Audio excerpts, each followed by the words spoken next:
What's up, everyone? It's Doug the Dog Guy, and I'm here with my new friend Jewel Hart. She is the owner of Jewel and Hart Pet Sitting in Lindale, Texas. She is here for another episode of Pet Sitter Stories. She has a wild story for us about a farm sit today. Thank you so much for joining us, Jewel. Tell us a little bit about you and your business.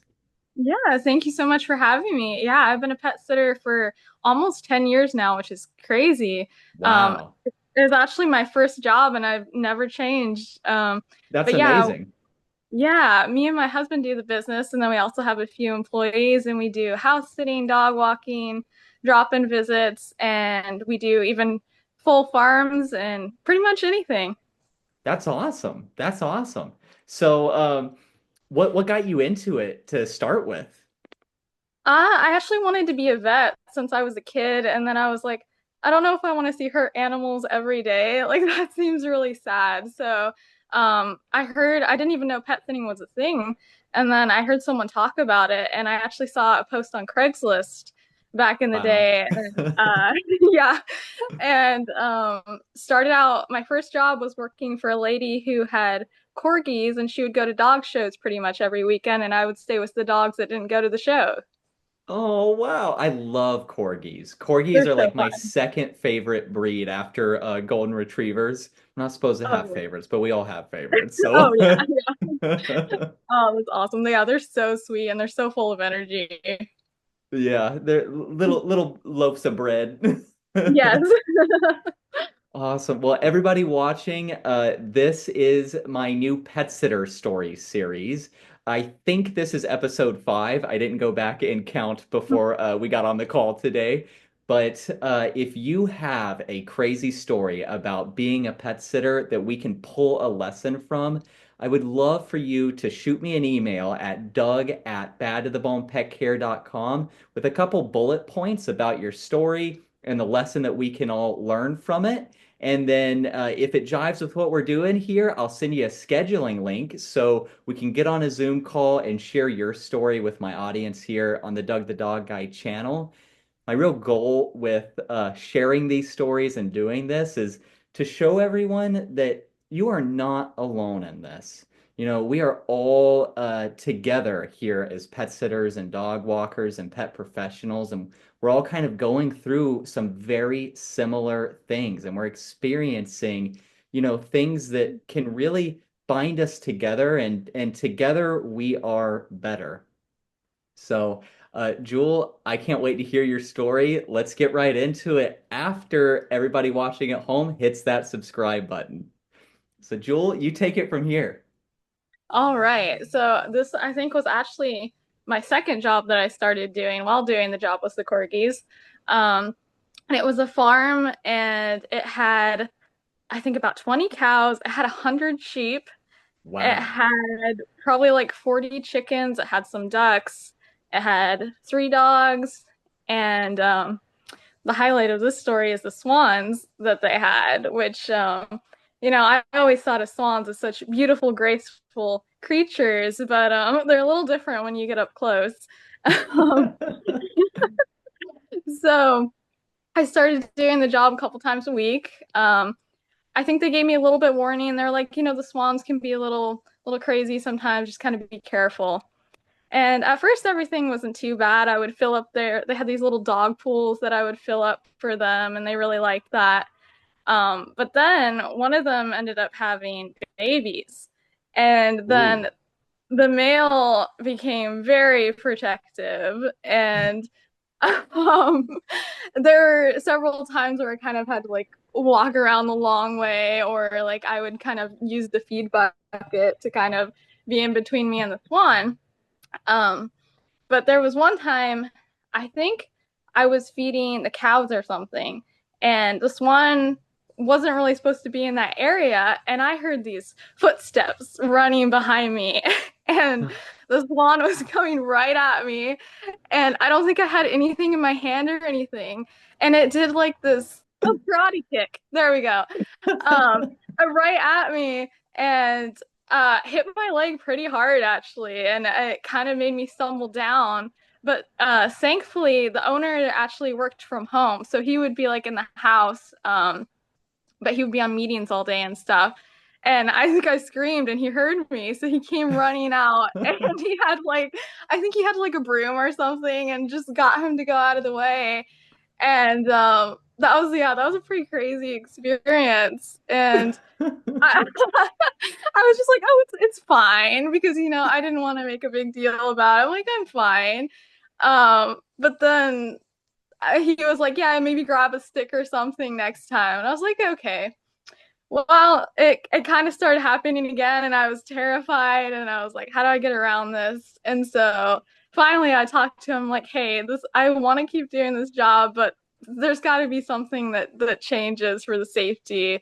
And so they ended up building a fence, so I just had to like pour the food from Oh, the other side of wow. the fence, and it was great after that. So yeah, the moral of the story is don't be afraid if you're uncomfortable with something to ask the owners if there's a workaround for it because it's not worth being in that danger.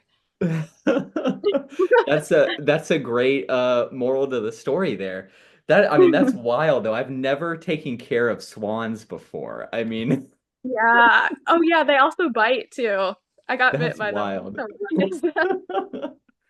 Man, I was attacked by a goose in a Target parking lot a few years ago.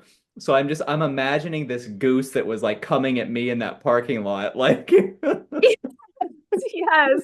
They're tall too. Like they're super tall. that's wild. I didn't really know that people even had pet swans. I mean, what do you do with a pet swan? Can you eat the eggs? I'm totally like out of the loop on this. Yeah, I think they had a lake, so I think they just got them to look pretty on the lake. Oh, nice. That's cool. Yeah. That's cool. Mm. How did you get like such a cool farm sitting job? Like you said this was your second client, right? Yeah, it was from Craigslist. That's where I got all my jobs at the beginning. No way. Wow. Yeah. I mean, this was what, like 9 years ago, right? Yeah, when Craigslist was kind of a big thing back then. Now it's like Yeah. I don't know if anyone uses it. Yeah, the world has changed. It has. If anybody watching is still on Craigslist, drop a comment down below and tell us if it's worth being on there still or not. Mm. Yeah, nowadays it's mostly Facebook where I get business from. Yeah, yeah, Facebook can be great.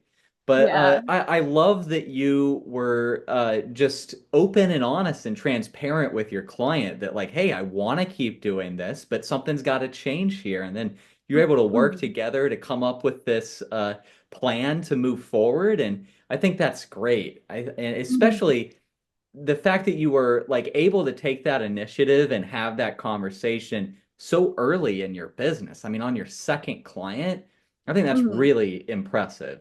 I think a Well, thank lot you. of us like really have to struggle for years before we like are comfortable to start having those kinds of conversations.